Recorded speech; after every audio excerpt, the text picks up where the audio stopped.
G'day guys and welcome, my name's Michael and I am the Dead Aussie Gamer, here to share with you my tips, tricks, ideas and strategies for playing and running tabletop role-playing games.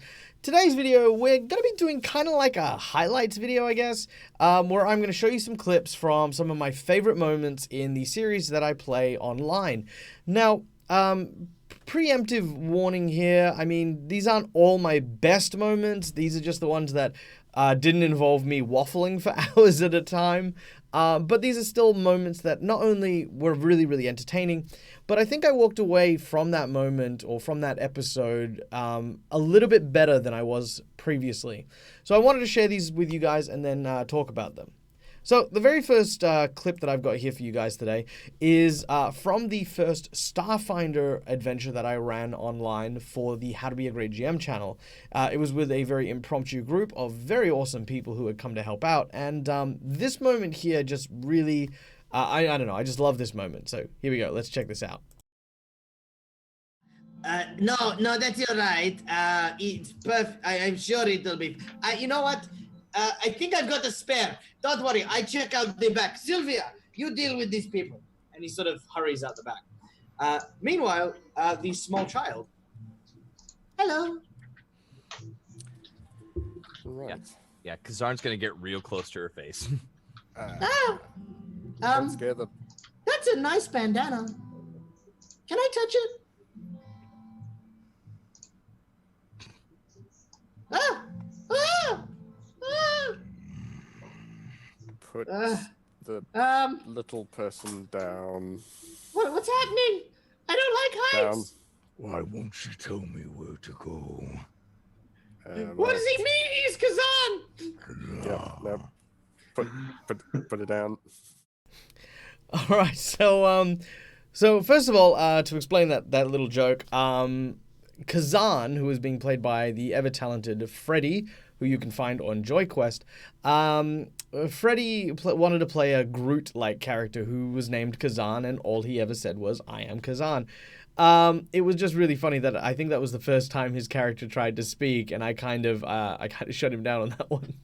So why is that clip important? Well, for a couple of reasons. First of all, it was the first game I'd run for Guy at How to Be a Great Game Master, and that was a little intimidating. Not because, I mean, in hindsight, you know, I don't think I should have been intimidated. Guy is a wonderful person, and in general, just a wonderful human being who loves to play games. But at the time, I was so worried because it was the first time I'd had to handle a production, the first time I'd really run Starfinder for people on that, you know, in that type of space. I was really happy with how the game went, and that moment there where it bled into the whole, you know, man, you know, selling his wares to the child, to then the I am Kazan, you know, kind of conversation. That for me was just, it was a moment of comfort. It was a moment where I threw aside all of my nerves and my fears, and I was just having fun. I was just playing, and that I think was one of my defining moments because that's how I play and run my games now. You know, it doesn't matter if I'm doing it for my players at the table or if I'm doing it for celebrities at Gen Con. I treat them the same way. It's a group of people who I love hanging out with, who I want to be with, who I am just having fun with. So yeah, that was a very important clip moment for me. The next clip comes from the Broken World Chronicles, which is available on the How to Be a Great GM RPG channel. By the way, I'm going to preemptively warn you, most of these are done with Guy from How to Be a Great Game Master, because Guy is awesome, and me and Guy are friends, and I love the fact that we play so much together. Anyway, Broken World Chronicles is kind of like a Quantum Leap-ish sort of adventure where we went from place to place, time to time, jumping through dimensions in order to try and solve problems. In this particular clip, I'll show the clip, but in this particular clip, we had jumped to my world, which was a kind of a dystopian fantasy sci-fi-ish sort of world set in like the early 1900s where, you know, sort of radiation had blown up the world. It's a very crazy kind of thing. All right, here we go. I thought we had to go parallel to them, so that's opposite. Hey, what? Yeah, we gotta go along that way. They're coming from that way.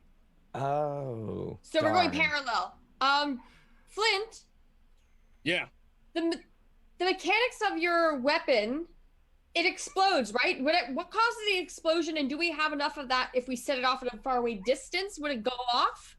At this point, I'll throw Floria a one of my bullets, and I'll basically say, one of those things, if it goes off, it's like a firecracker, or I don't know, it just pops a little, right? Yeah. So do you have a barrel of these that I can you shoot at it and it explodes at a far distance? Flint thinks for a moment, and he sort of reaches in, and he pulls out one of the goblin bullets. All right, I got a fistful of these that we got from those goblins. I haven't fired any of them just yet, but I don't know how much firepower these have. Maybe that's the best I got. I'll take one and load it into my gun the way he showed me. Oh, fire, All right. aim, and fire. All right. So that was a lot of fun. I love Broken World Chronicles, to be honest. I love Freddie and Kai, who are my co-stars on that one. The reason why this one was really important to me was because I put a lot of effort into learning, or sort of, I suppose, relearning a lot of the techniques that I had for voice acting and performance work. Up until that point, I kind of let go on my ideals of becoming a performer, to be honest. Even at that stage, I'd never really thrown myself in that way into my role-playing. And it was the first time that I really said, you know what, I want to learn how to do a proper accent. And I did research, and I studied, and I practiced, and I practiced, and I practiced until I got to the accent I have with Flint. And the great thing about it was I could have entire conversations in an accent I previously couldn't do. And every time I think about what kind of voices I want to do for characters, or even if our voice should be used, I always go back to that video and remember wow, it really did make a difference, and I can do it. It's an affirmation, I am capable of having these very, very cool and very interesting voices for the characters I play. Speaking of which, we then fast forward a little bit to another Starfinder game. This one was the Starswift Chronicles, which came after that first clip that you saw. Now, this one was my very, very first solo production, as in I was the one in charge. I was supposed to be the one who edited it and did everything and stuff like that. And I did not do well. It actually took 2 years before it was actually launched, and well, the results are fantastic. Let me say that. I loved that series, and watching it again, my biggest regret was not getting it out on time, and lost all its steam. But this clip in particular was great because it shows not only obviously myself doing what I do, but it shows just how a strong and invested team can change an entire campaign and the flow of it. So let's watch this little clip here. Captain, that never seems to work out really well, but I'll do it if you ask me to. Do you want me to open up cons to them? Yes, please. All right. Embeth, please put us in contact. Opening channel now. What do you want? As you open your channel and your booming voice comes through, you could see on screen what appears to be these two huge tusk individuals sitting in a cockpit, and behind them appears to be a large frog. I mean toad type, big, fat, boss nass, big jowls and huge sweaty face. The orcs sort of turn their sights to the guy sitting behind them. What do I want? I am Robababab, and I have heard a distress signal. We have salvage rights. In my deepest, darkest voice, I just go, no. We've already laid claim and we have the shipment in our hands. If you want to take it, then you're going to have to calm the fuck down and try to talk this out. Ooh, roll an intimidate check for me. Okay. Alrighty. Oh gosh. That one. It's gonna be a 16.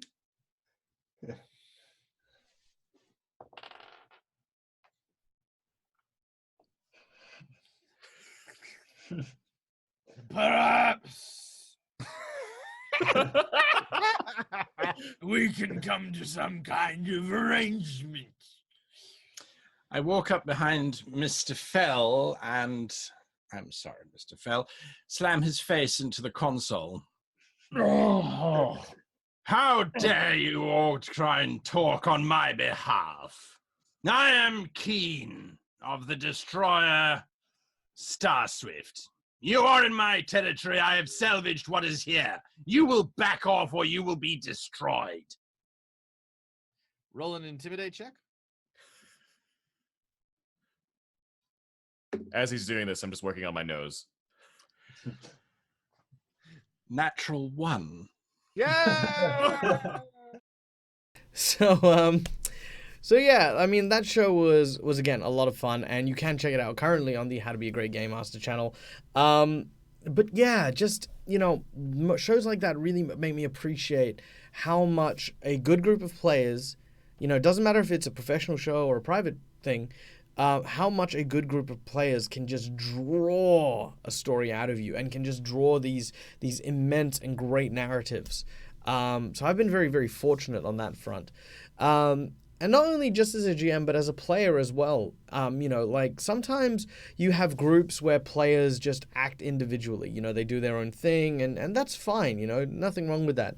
But every now and then you'll find a group where you and one or more people are just so in sync, so perfectly matched that, just magic happens when you're around the table. I experienced that magic in the Ghosts of Saltmarsh series, which is on the Dungeons and Dragons channel. I was actually, first of all, I was very honored to get onto that show. It was crazy. I did not expect it. I don't expect stuff like that to happen. Someone to say, hey, do you want to play for D&D?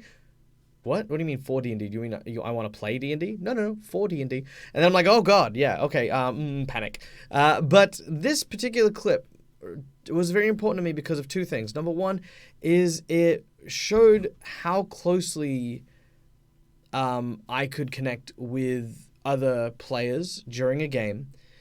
And secondly, that performing and entertaining and stuff like that doesn't require you to just be a funny voice, Little things like pantomime, body language, all of this stuff plays into really good entertainment. So this clip here is one of my favorites because it encompasses all of that. It shows all of it. Now, Jaggerjaw had recently eaten an enemy.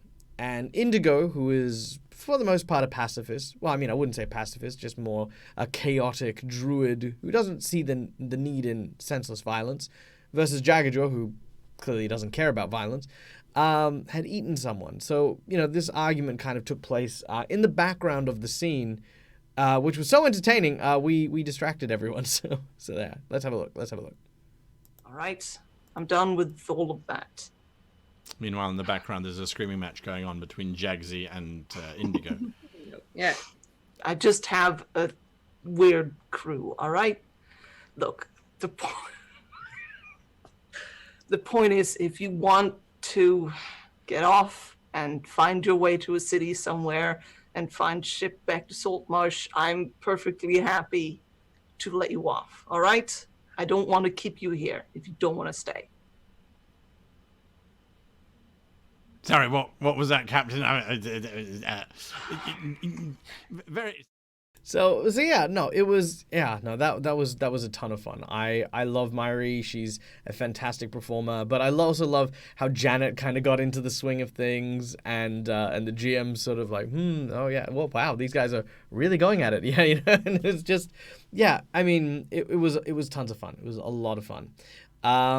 The next clip that I've got actually comes from the second season of the Dungeons & Dragons show that we did, The Descent into Avernus, which was our Hell game.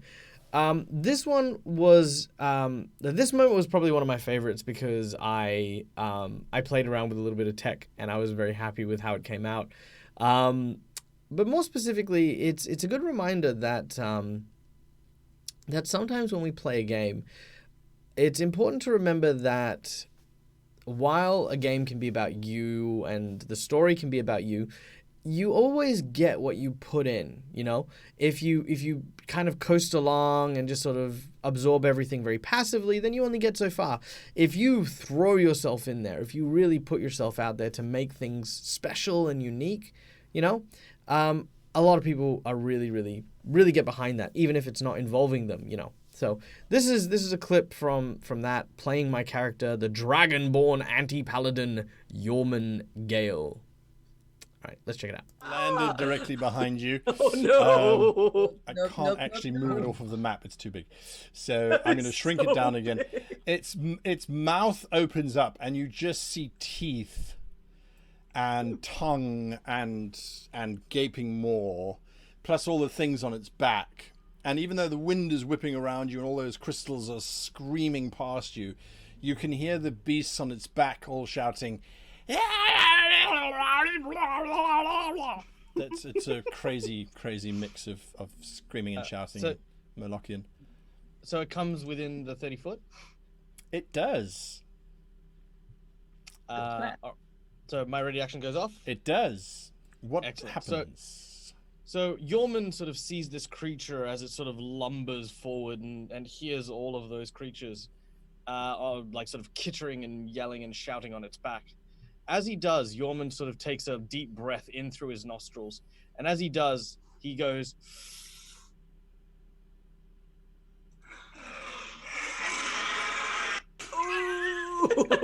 Interesting. And... All right, so yeah, that was actually done on my phone, which admittedly you shouldn't do that on your phone. So let me point that out there. I kind of snuck it in, but you know, yeah, like the reaction from everyone, you know, the fact that they were so happy and that there was kind of that like, oh wow, that's amazing, you know. That's kind of what I strive for, you know, like as an entertainer, as a performer, even if I'm on a player seat or a GM seat, I want people to say wow and remember games where I'm involved, you know, like that's, I mean, I know it's very diva-ish, but I'm allowed, I can be a diva. All right, so the last clip I have is actually a very special clip because the fun bit was really, and it's something that was embraced by one of my players, a very near and dear friend of mine, Philip Takamura Sears. I hope you're watching this because, you know, I love you, man, and of course, he's one of my favorite people to play with, and this show we did for a Christmas special for World Anvil. I don't know if it got aired or not, but I'm going to share with you this little clip because it was a lot of fun and it was very wholesome. It was an adventure where everyone played toys who had to try and basically return to Santa's sleigh. And in this particular adventure, our group was running away from an explosion of Diet Coke and Mentos, which was boiling hot, and they were on their one-horse open sleigh, which was powered, of course, by music and laughter. So this is what ended up happening. All right, let's watch. I'm gonna Misty Step, then to Teddy, and then basically hold on. And once I do so, then basically shout, like I'm gonna start singing basically as soon as I get there. All right, well go ahead. So it's that scene out of Toy Story. I'm not the best singer. Dashing through the snow in a one-horse open sleigh. Oh, the hill we go, laughing on the way. Is it working? All of a sudden, is the horse going? All right, so no, Philip is amazing, and you know what? You could be the best GM in the world. You could really be the best GM in the world, and if you don't have players who know how to have fun, know how to spread joy, you know, you'll lose so much of your power and your oomph to that. So I am, you know, as much as all these favorite moments are of course about my favorite moments, most of them come down to the fact that I had such a joyous and memorable game with each and every one of these players. Now, yeah, if you guys want to, of course, play games with me, you are, of course, more than welcome to. I do have a Patreon page at www.patreon.com/deadaussiegamer, which is one word with DAG capitalized. I think we've still got slots on our Monday show, which is Monday 9 a.m. to 11 a.m. GMT +8, which is Sunday night for the folks in the US, where we are currently playing Starfinder, the Attack of the Swarm. The other game that I run is on Saturdays in the morning, which is 7 a.m. to 9 a.m. GMT plus 8. And that is Strange Aeons, where our group is currently going through a Lovecraft-inspired Pathfinder adventure. So if you want to join those, head on over to our Patreon, sign up, and of course, come say hi on Discord, go check us out on Facebook, all the other places, and be sure to check out this Saturday at 5 p.m. to 7 p.m. because we will be launching our very first all-Australian show entitled Minion Quest on our Twitch channel, twitch.tv/deadaussiegamer. So be sure to come check that out. We have a special promo now going. If you are part of the first audience, then you might be one of the lucky people who decide on the primary antagonist of our series. You'll get character art done for that character if it gets selected, as well as a signed printed color copy of the cast portraits as well, signed of course by all of the cast members as a very special thank you for your contribution. So we hope to see you there, and of course leave a comment today. Share with me some of your favorite moments of my, I suppose, RPG career if you've watched me for a while. Was it Aunt Nebuchadnezzar on the Adventures of the Windswift? Was it when I met Rowan, the god of, I don't know, smacking me in the head, I guess?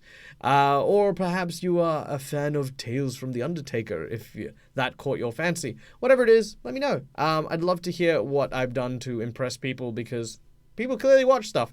Thanks so much, guys, again. All of my love. Please hit that like button, hit that subscribe button. Until next time, as always, from me to you, game hard or die trying. Bye, guys.